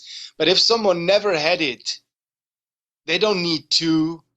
1.5 is absolutely enough. Yeah. Okay, I see. So of the material. Yeah. So again, we have a very potent species. Yeah. Mm-hmm. So the thing is, um, you you have people, and they might have issues and challenges, like you say. Mm-hmm. But that's where the Friday comes into place. Mm. The Yeah. Friday is the one before the session? Yes. The Saturday is the Psilohuasca session, and the Friday is toad secretion slash 5-methoxy DMT session. Mm. And not like some other guys, doctors, yeah. I'm not giving an eyeballed dose. No, I have a milligram scale, Mm. and I Mm. exactly know what I'm giving people. Right. Okay. The secretion is tested. The 5-meo synthetic is tested. So I know exactly how pure and how potent it is. And accordingly, how much experience the person has, how much body weight, Mm. yeah, and how much maybe fear is present in the person, Mm. I dose. I Yeah. see. So on Friday, I already do this. Then from the Friday night experience, which is very short lasting, 10 to 20 minutes, Mm-hmm. from the reaction, I can see where to head towards Mm. on Saturday I night. see. I see. So that's one part of the beneficial of Friday night. The second part is the group gets interconnected with each other Mm-hmm. because one after the other smokes. No one has to. Most of them do. Rarely that someone doesn't. But one after the other. That means all others have to stay silent, put on their place, yeah, PP is okay, you know. We Mm-hmm. make breaks in between every 4 to 5 people. Mm. But overall, it's a really big 6 hour meditation. Right. Yeah. So So have you everyone not comes. you haven't had anyone then have Yes, I very have. But it happens when? On Fridays. okay. Yeah. So people who have difficulties on Fridays have all the time of the Saturday to talk with me about it. Mm. Talk with me about it after the experience immediately on Friday. Have me as the experience sitter to then guide them down, Mm-hmm. yeah, by reaching out the hand, the pole to walk towards. You know, I'm not singing for them. I'm not do Right, this right. or pour water in them. Yeah, yeah. I also don't let people stand in bright light outside. It's been heard that some people do this. Mm. In our case, people lie on the ground and either Jeroen or me sit beside them on a mattress in dim light with very silent ambient music by Brian Eno playing. So Mm. it is a reminder of the reality, but it's not melodic driving the experience. It's Mm-hmm. important. It's helping if there is a soundscape and a lightscape, like dimmed light. Mm. That is helping to have some senses active. So you've had some people Especially, who've had challenges during yes. maybe Friday night and whatnot, but you haven't had anyone like have a complete breakdown where they end up in like a mental institution afterward, or like they're like, you No, know. no, because if I would leave them alone with it, Mm-hmm. maybe that would happen. Mm. So if I make a one-on-one toad alone, yeah? Mm-hmm. Again, I say there are other people giving toad, yeah? These people do it at occasions of other people, ceremonies of other people. They don't have their own ceremonies. They Mm. don't conduct it person by person in a way that there's a maximum of people involved, or they don't make it in a circle of people. Mm. It's they serve people. I heard it from clients coming to me, Mm. and you can see it on videos on YouTube. Right. And after the session is over, the person is gone and left with their experience, Mm. whatever comes out in the next days too. So in my case, a single experience means 6 hours around the experience of the toad. That Mm. means we're going walking in the woods. We then do the experience. Afterwards, it's time for talking, addressing all certain stuff, addressing stuff of mental illness, disease in the family, also ego stuff, buttons to be pressed easily on people, interactions with other human beings in their lives. Mm. So it's an overall, that's why I said our weekends are also psychotherapeutic, So in the end, I even cook for my clients. So they Mm-hmm. get a meal, and so it's a round experience of 6 hours. Yeah. Okay. And So you think a because big I part of feel, the the safety, important, yeah, that's what I'm saying. Setting is important. The right? safety is important. This is the Mm-hmm. most powerful medicine sacrament there is. That's right. Yeah. Mm-hmm. From the weight of the sacrament, it's the most potent. Yeah. Mm-hmm. Maybe Salvia divinorum is more potent. It's even lighter in the dose. Yeah. It's Mm. half a milligram is one dose. Hmm. Yeah, but one good dose of toad is of 5-MeO is 10 milligrams, 12 milligrams. So you got to make sure that you have a safe container around this. That's the most Hmm. important thing. And Right. on the weekends, I have this safe container because I share with these people, yeah, 3 days. So I give them the secretion or the five after 3 hours after we've met. 3 or 4 hours Hmm. in the evening on Friday. We meet at 5 p.m. and we start at 9 p.m. So 4 hours later we start. Then they have their experience. Then they have their difficulties maybe. Mm-hmm. Then they have the whole Saturday, yeah, to talk through this, to address everything, to get an idea where it is coming from, because this is not the experience, this is underlying stuff from the childhood, which comes up through the experience. So it's not about, symptom and cause again. Yeah, if I suppress the symptom, bad toe, bad experience, that's a bad thing. It is about what is the cause, that the experience showed this symptom. So I can address all this, I can solve it, and then also this comes all into the discussion of the dosage of the mushrooms. So usually, from 5 people having difficulties, 3 or maybe 2 people come in the next morning and say, I want to go home. So far, no one ever went home. Not because I dragged them or I cuffed them, but because I told them, you don't have to take any mushrooms tonight. You don't have to do anything here, but please stay with the group. The people love you. We are a group from last night. Please stay with us. Please enjoy my food.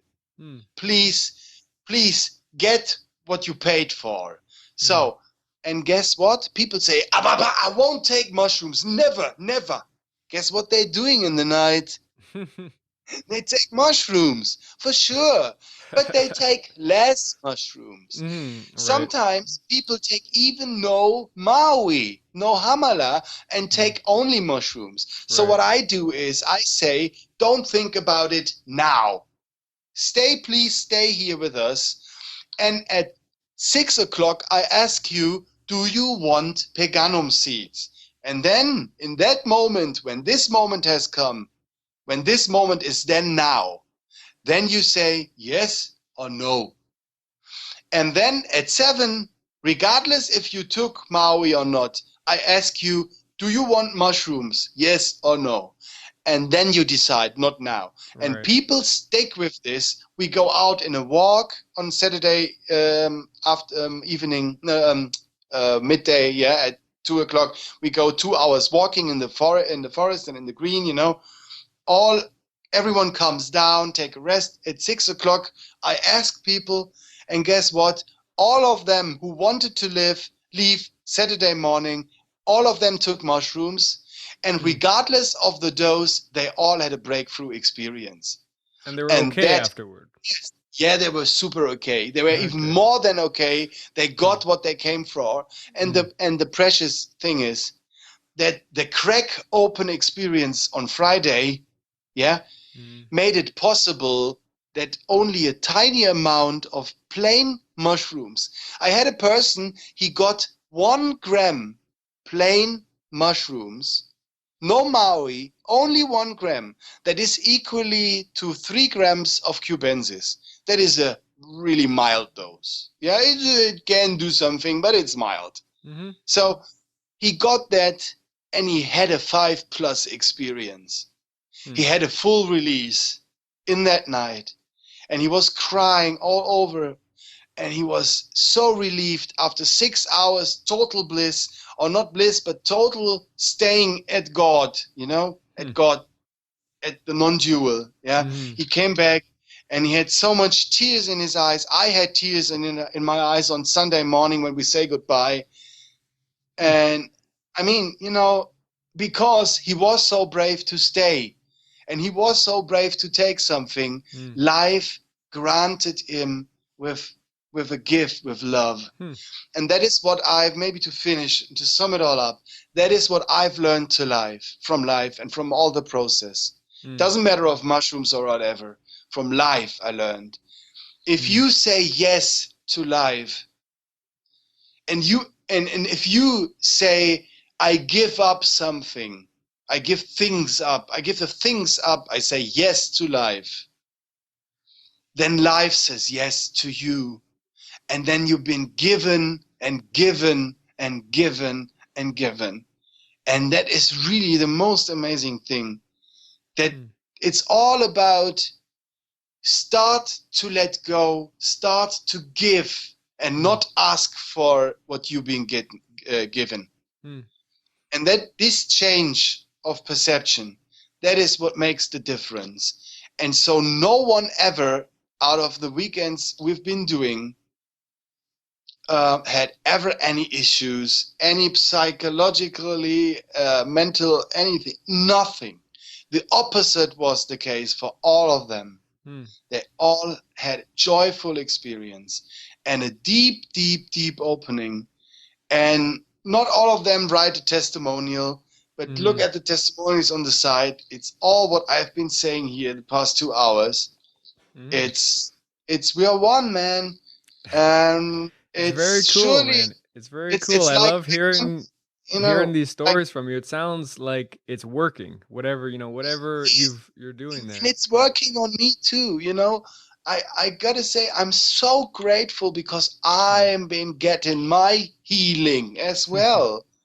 Because, Mm. you know, my depression comes from the fact that my system sees itself as powerless, worthless, you know, um, meaningless, all this less stuff, you know. Mm. My little Ollie learned that it is not worth anything from my Mm. childhood. So this guy is running around with this idea that I'd rather be dead than alive. Mm. So these weekends, with the feedback of the people and the states where I am dissolving, sitting with other people, serving them out of love, you know, not a single thought, what is in there for me, going along with it. Right. These experiences show my little me, yeah, which is present, that I am worth, that I am good, that I am capable, that I am powerful, and that I just another precious experience of God. And that is something I also tell everyone on our weekends. There are many people like me, or some of them are like me, seeing themselves worthless. Mostly women, funnily. Mm. And I had so amazing experiences with those women, and I still connected with them, and you know, by Facebook or by other with many of them, Right. Yeah. and or Skype, you know, Facebook, not Facebook, but Skype, Mm. and it's not necessary, you know, but you never lose a connection anyway. I mean, even Mm. now we both have a connection which will never go away Mm. anymore. Right. And I thank you so, so endlessly much for letting me talk so much. I know I'm a dick. With No, it's been this, great, man. Thank you. oh, Thank you for talking to me. really, I'm thankful for giving me that space. And it's not about me, man. It's really about us, about all of us. Because if people go out there and don't judge each other anymore and try to help each other over the street, Mm. that's what we need here.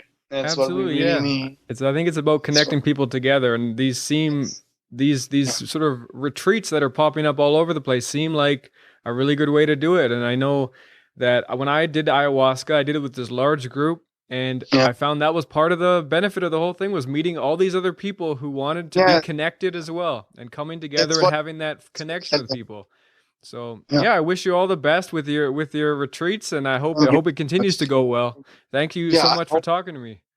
I hope so too. Thank you, thank you, thank you so endlessly, endlessly much, dearie. Right Yeah, on. and namaste and all the others, and yeah, just bye bye.